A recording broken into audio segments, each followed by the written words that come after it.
কি ফেল করছেন কয় বিষয়, এক বিষয়, দুই বিষয়, তিন বিষয়, কি মরতে ইচ্ছে করে? লাইফে তো এখনো কোনো কিছুই দেখেন নাই। আপনার পড়ালেখা কেন প্রয়োজন? আপনাকে সাকসেস হইতে হবে এই জন্যই তো, টাকা কামাইতে হবে এই জন্যই তো।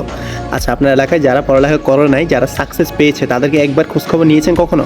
যারা বড় লোক আছে তাদেরকে একবার খোঁজখবর নিয়েছেন তারা কতটুকু পড়ালেখা করছে, কী আসে বিষয়? কখনোই নেন না, কারণ এটা প্রয়োজনই মনে করেন না। কারণ পড়ালেখায় সব কিছু না, টাকা থাকলেই সব কিছু। তো আপনি পড়ালেখার জন্য নিজের জীবন ওয়েস্ট করবেন না। মৃত্যুবরণ করা এটা সবচাইতে জঘন্য একটা কাজ। আপনি আপনার চেষ্টাকে চালিয়ে গেলে আপনার জীবন কেউ থামাইতে পারবে না, না আপনার পড়ালেখা পারবে, না অন্য কেউ থামাইতে পারবে। আপনার সাকসেসের মেন বিষয় হচ্ছে টাকা। টাকা কামাইতে পারলে না লাগবে পড়ালেখা, না লাগবে আপনি কতটুকু কী করছেন না করছেন, কোনো কিছু লাগবে না। আপনার এই যে ফেল হওয়ার বিষয়টা, এটা কিন্তু মানুষের কাছে কোনো কিছুই যায় আসে না।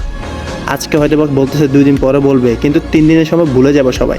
সবাই কী মনে রাখবে? আপনি দিন শেষে কী করছেন এটা মনে রাখবে।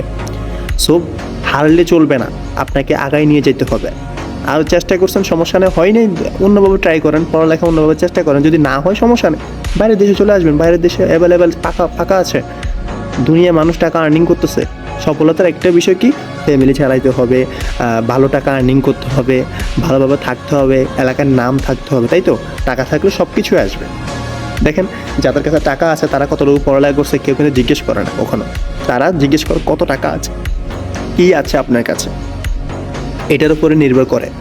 সো টাকা সব কিছু, পড়ালেখা কোনো কিছুই না, এটাই মেন বিষয়। পড়ালেখায় পাস করেন ফেল করেন এটা কোনো বিষয় না। আপনি যদি পাসও করে ফেলেন, কী করে ফেলবেন? দেশে যে কোটি কোটি লোক ঘুরতেছে শুধুমাত্র পাস করে, ভালো ভালো সার্টিফিকেট নিয়ে, কোনো কিছুই হচ্ছে না। সো ভয় পাওয়ার কোনো কারণ নেই, টেনশনেরও কোনো কারণ নেই। আপনার সফলতা আপনার পড়ালেখাই নাই, এটা শুধুমাত্র একটা কাগজ মাত্র, আর কিছুই না।